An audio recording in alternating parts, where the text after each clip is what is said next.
Hello and welcome back to the channel. It's Mark from PowerSonic and Apprentice 1-to-1. For those of you who are regular viewers, you will have noticed a change in my appearance. It's an actual revelation. I've got some glasses now that actually work. I've not had my eyes tested in about 4 years, and I'd kind of binned the glasses I had, and rather stupidly, instead of having my eyes tested again to get some glasses that worked, I just managed without.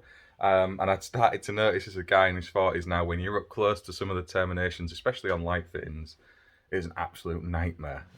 Anyway, today we are doing another kind of flood investigation. So this is another property that's had a major leak from the top floor. So it's a 3-storey building. I'm over in the beautiful town of Whitby in the North Yorkshire Rydale coast. And yeah, we'll have a look around this one. I thought we'd take it from start to finish. I've literally just walked in. First thing I would suggest anybody does if you come across stuff like this is make sure the power is off. So that's before you do anything at all. And obviously that the plumbers have been in and done their stuff and stopped the water from spraying everywhere, because there's no point starting until you're in that position. But yeah, first impressions walking in here, it smells really damp, really musty. It has been a big old leak. I'm going to spin you around and we'll have a wander through it. We'll go from start to finish. So as I said, first thing you need to do, let's get this zoomed right out. This is a really old, nice cottage. I'll get some pictures from outside as well so you can have a see. But just inside this main porchway is the kind of intake equipment. And you can see we've got a main switch there. That's in the off position. So we know everything going out into the install is dead. The main consumer unit is just in this little cupboard here. This has supposedly remained dry. So we can have a look in there and make sure everything is okay. When they came to attend because of the leak, the electrics were on and nothing had tripped, but obviously the first thing they did was turn the power off. Very sensible. So we need to do a full inspection and test to make sure these are safe to be re-energised, or make suggestions for the work that needs to take place. So one of the first things you need to do is try and find out where the water has been. Now obviously this is a 2-storey building, so the water leaked from the top floor bathroom, and it's literally dropped right through the whole building. So you're looking for staining on the wall. So you can see here, I assume that isn't how they were. This is a holiday let, so I don't think they would have been letting it out in that condition. So we've obviously had water on this wall for these wall lights. You can see there's a bit of damp around that socket as well. A bit of damp around that socket. And then the big flashing red light here is this ceiling. You can see it's burred there. There's water stains on it. If we move over towards this light, I'm going to expect this will be dropping our IR measurements down, because it looks like that's going to be full with water. So we'll drop that down and have a look inside there. But again, you can see big burrs in the ceiling where it's obviously been carrying a volume of water. You can see it's pulled down on the paintwork there on that piece of timber. So yeah, I reckon that's going to cause us a few issues. And then obviously that tells us that water's been spilling down onto all this as well. So we need to do a thorough check of that. Over on this side, it looks pretty dry. I don't think we've had water over that side of the room. You can see the ceiling's dry, the wall looks dry. So I'm not too concerned about anything over there for the minute. Now if we go up to the first floor, now these stairs, I mean, these ones are bad, but they're okay compared to the ones going up to the top floor. I'll show you those in a sec. But spin around and we drop up onto this little landing.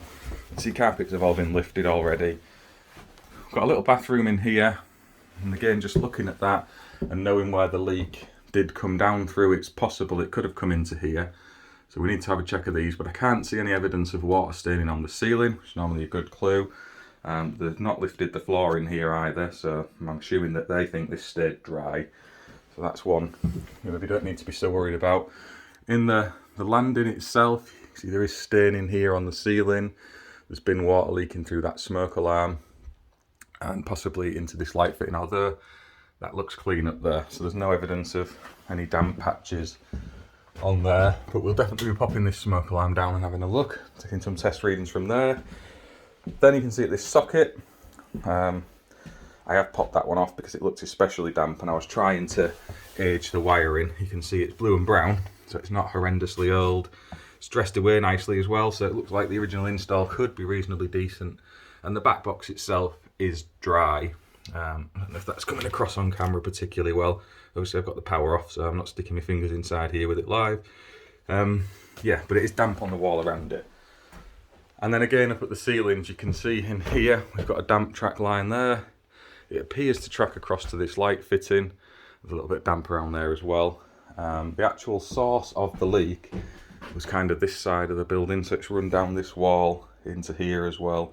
I mean, there could be junction boxes or anything under this floor, we've literally no idea. So you take your visual inspection as far as you can, try and get a good picture for where the moisture's been. You can see it there as well. It usually ends up finding its way out of the ceiling through electrical accessories. And then kind of just piece together where you need to be. You can see there, looking, that's a very wet patch. So it looks to have come down this wall and out the floor there to the ceiling below, but that ties in sort of where the kitchen is. You know, it's right underneath here where that big bow in the ceiling was. So I think the main volume of water, the main thrust of it, has come down here. In this bedroom, the ceiling seems dry. There's battery smoke alarms, it's not of any real worry. That socket appears to be dry, but we have had moisture in this floor, so we need to have a check of that. And again, above this light switch, you can see we've got moisture in the ceiling. But the actual switch itself appears to be dry, so we can open a few of these up and have a look inside. Now these are the stairs I really don't like. I'll show it from the top because it's a better angle, but they're just really steep. There's not a lot of tread to them, and in my new glasses everything looks a little bit different, so I've got to be careful I don't lose my footing. I'll spin you around to show you down there. Look at that. You wouldn't want to be stumbling around trying to find the bathroom or something when you've had a few too many beers one time from this top floor, I would hazard a guess. In this bedroom here, this is the other side of the building. Again, I can't see any evidence of water leaking in here. Again, the beds are still made and the carpet's down, so that's a good clue.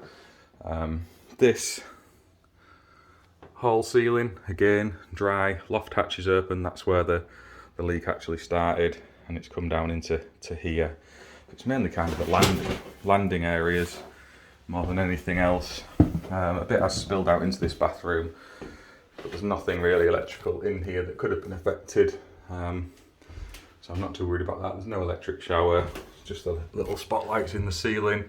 And again, we can pop those down and have a look. The actual source of the leak is a flexi pipe under that boiler.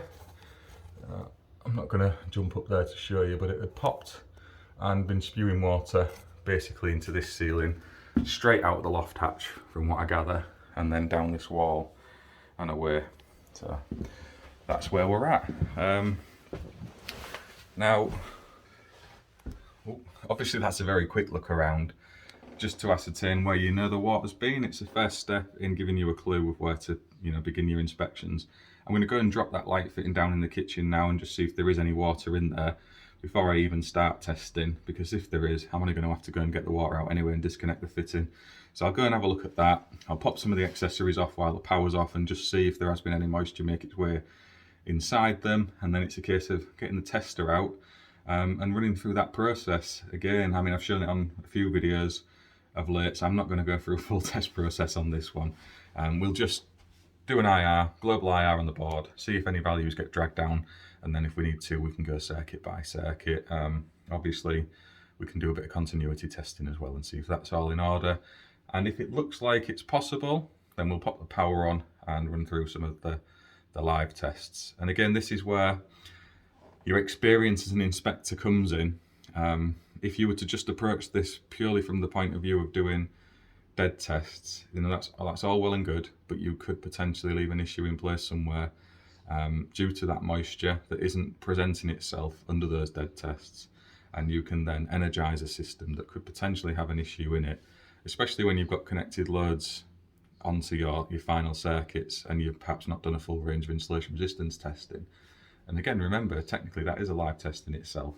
So it's one of those where you need to approach it using your own judgment, making sure you are staying safe. I've shown how you can do those tests without exposing yourself to any danger. I'm sure I'm going to survive this occasion doing it again today. It's just to cover that one on the channel again, because it seems to be a never repeating theme from one or two places. But somehow, you know, I'm trying to encourage people to be reckless and dangerous by working live, and it just diminishes the whole discussion around that subject, because it is an important and dangerous aspect of the work we do when we are around live electrical energy. And my firm belief is not training people to have understanding of when that is needed and also how to do it is dangerous. You know, it's not something we should be doing. It's like expecting plumbers to go out and do their job, and I'm sure they don't expect to get wet most days, but from time to time they're going to. The same principles apply with electricity. We all set out not to ever put ourselves around live electrical terminals and to eliminate that risk. But sometimes it's not possible, and sometimes we end up in that situation by accident, and having some knowledge and training and how to work with that is critical to people's safety. Prove me wrong. Anyway, I'm going to try and back down these stairs of death. We'll go and get set up downstairs. I'll pop that light fitting down and we'll run through a few tests and have a little chat. Tell you what, these glasses make a massive difference to being able to see what I am doing. Now obviously the power is off, so no one needs to get too upset with me opening this up. Right, let's spin it off and have a look. Oh. A bit soggy. Okay, so I've just tipped all the water out, as you've probably just seen. It's very soggy and wet in there, so that was a good move to drop that down, because that would have just dragged all the IR values down. I'm going to zip and take these wall lights down now, just have a little look behind them, pop some of these sockets and switches off, see where we stand, and then I'll start approaching some of the dead tests. There's really no point confirming what is already obvious by IR and stuff, because I know there's faults in place and I've got a pretty good idea where they are, so I might as well get rid of those first. So this is the consumer unit. We're going to have a run around now. I've opened everything up, still not done any tests, but as you'll have seen, I did find a bit of water. I'll try and get in a little bit closer if I can, so you can see. It's been wired reasonably well, to be honest, back when this is done, and again it's all blue and brown, which shows it's fairly recent. There's nothing jumping out at me there to say it's had any water in it, which is fantastic. That was kind of the suspicion. Yeah, it's all dry, terminations all look reasonable, it's been well dressed. So fingers crossed, if we've eliminated the moisture, we should be measuring clearish values because of that. Again, there are a few issues in the board, as you will always find on older installs here and there, where the IP rating might not be quite how you'd like it, and also it's made of plastic, and it is kind of, I would say, if I step back and show you, that's the only way in and out of this place, only way, and the consumer unit's kind of just there. So if that ever was to catch a light, even though it's in a little cupboard, it's only got a flimsy door on, it's not a fire door, so I would class that as been sole's means of escape, and be looking to recommend that that's changed to metal, and also in the process to get rid of those split load RCDs, which I think, looking at them, I just type AC. I can't see the marking. Oh, there it is. Yes, it is just type AC. So again, worthwhile considering getting this board upgraded as a separate issue to the actual flood. Let's go and have a look at some of the accessories. I showed you this drop down. So I basically disconnected this out of that switch. So it was just looped over from the switch itself. So I've disconnected that in full. Disconnected the terminals outside of the light fitting as well. Dried it all out and just popped it back up for now. That's going to need stripping out when the ceiling comes out, so it needed to be made dead. These are fine, no water in those. That was fine, no water in it, it's just damp stains on the wall surface itself. Usually that's what you'll find. It will kind of soak into the plaster, and it could lead to a problem further down the line of some sort of corrosion into the back box and such. But generally the back boxes themselves stay dry unless they're plasterboard stud walls, in which case all bets are off. They could be flooded full of water. Let's try and squeeze up these stairs again. I'll show you a little bit of other bits and pieces. In here, there was no water in there, that was fine. Same here, drop that one down, it's dry, nothing in there. This, as you can see, I don't know if that's coming across on camera, but that was very soggy and wet, and it's washed through debris from up in the floor void into the smoke alarm terminals, so that needs attention. You can see it has kind of greened over on the screws as well. I don't know if that's coming over on the camera. So as you can see, this light switch is well dressed. There's no real gremlins in there. You can see it's had moisture in because there's corrosion on the screws, and there is also signs of damp in the plaster. So, you know, whilst it's dry at the moment, would you be happy to return that to long-term service? If you see on the top of the screw there, that's got signs of corrosion and moisture in it as well. You know, these all need changing for me. You can't, even though they're actually working at the moment, well, we assume they're working because they say when they turned up to first inspect, nothing had tripped and such. We can have a look at that as time moves on, but I'm going to assume it will be working. A bit of moisture never really takes out one of these plastic light switches. Whilst it would work, is it safe? Because there could still be moisture trapped inside that switch, and also would you want to guarantee that for any longer than 5 minutes after you walk out the front door? Not for me. This was dry, that was dry. Again, we've already looked inside that one, but you can see same thing where you've got moisture. In this case, it doesn't appear to have tracked into the terminals or the screws. They all look dry, there's no signs of any corrosion, and that's probably partly because these terminals sit further back into that back box. You can see it's chopped in. There's probably 15 mil of plaster out the front, and then you've got the back box itself.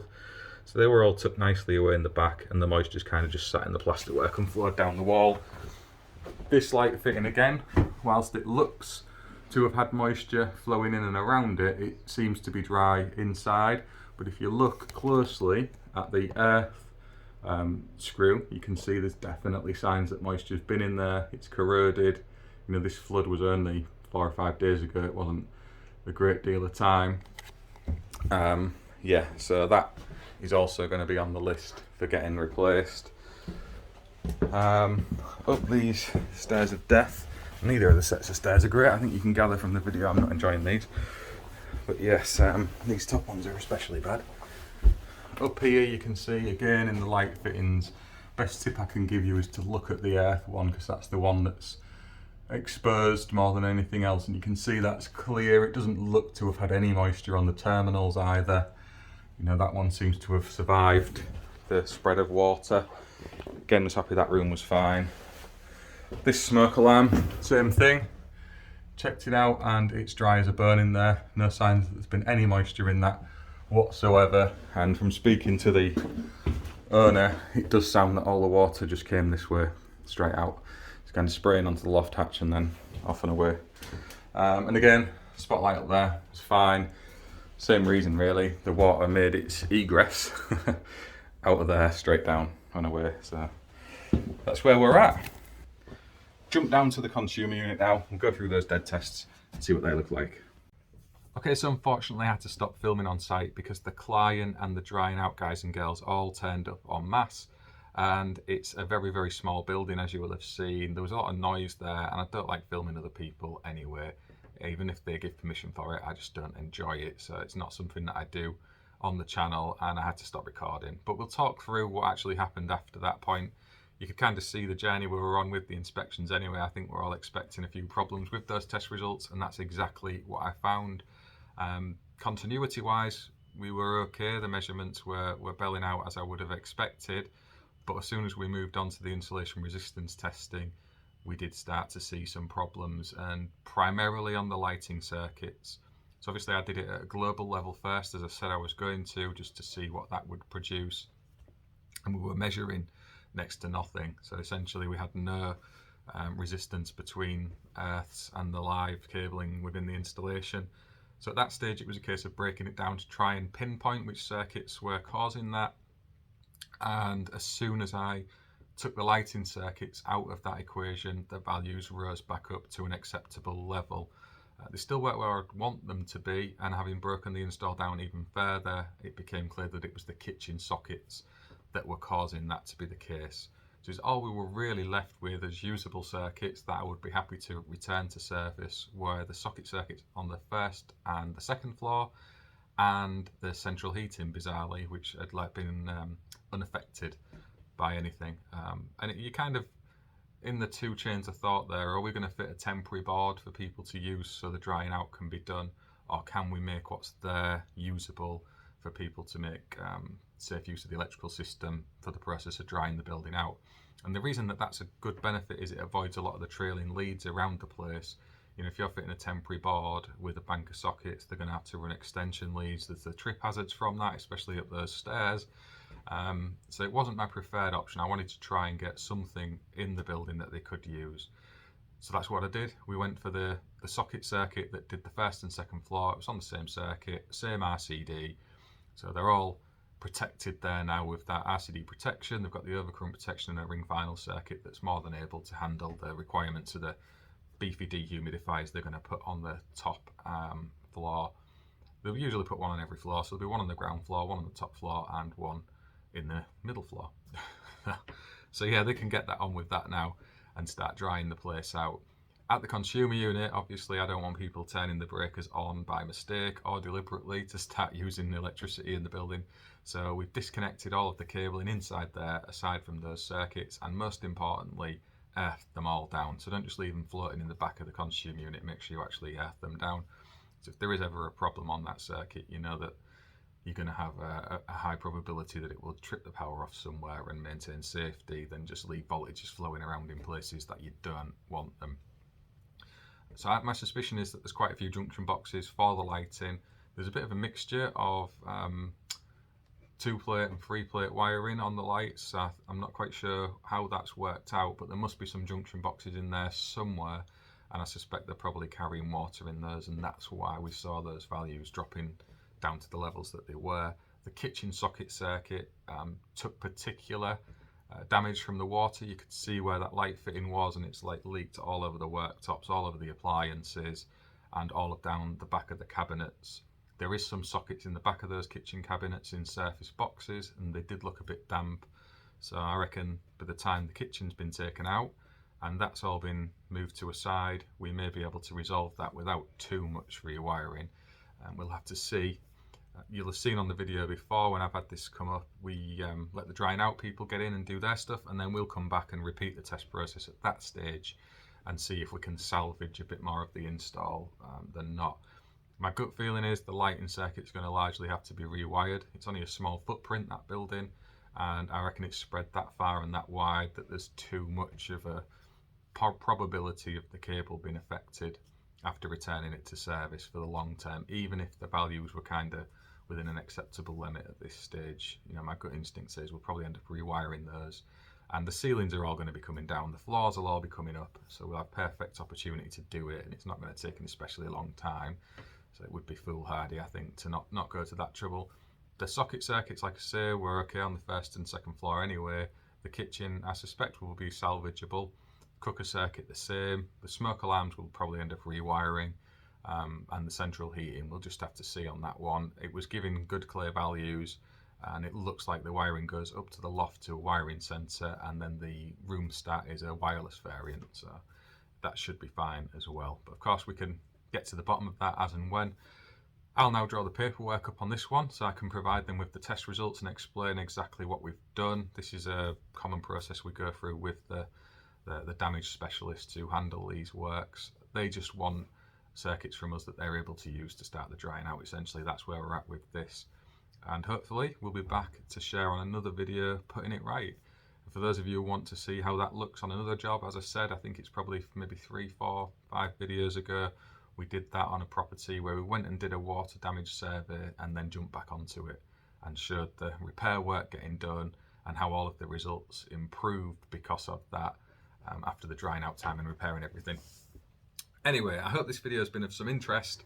It was in the lovely market town of Whitby. I'll pop a few pictures at the end of this video so you can see what it was like that day. It's a lovely sunny day, and it was a shame to be working. If you've got any questions, drop them in the comments below and I will be more than happy to answer them. Thanks to everyone for the likes and subscribes. It makes a massive difference to the channel and I really do appreciate it. Until the next time, I will see you then. So you can see I have got a ZS value up on the socket circuits. That's what I would expect having run through the dead test on this circuit. So I'm happy. There's only like 8 sockets on the circuit. That's fine. And we can return those to use for the customer to start drying out the property.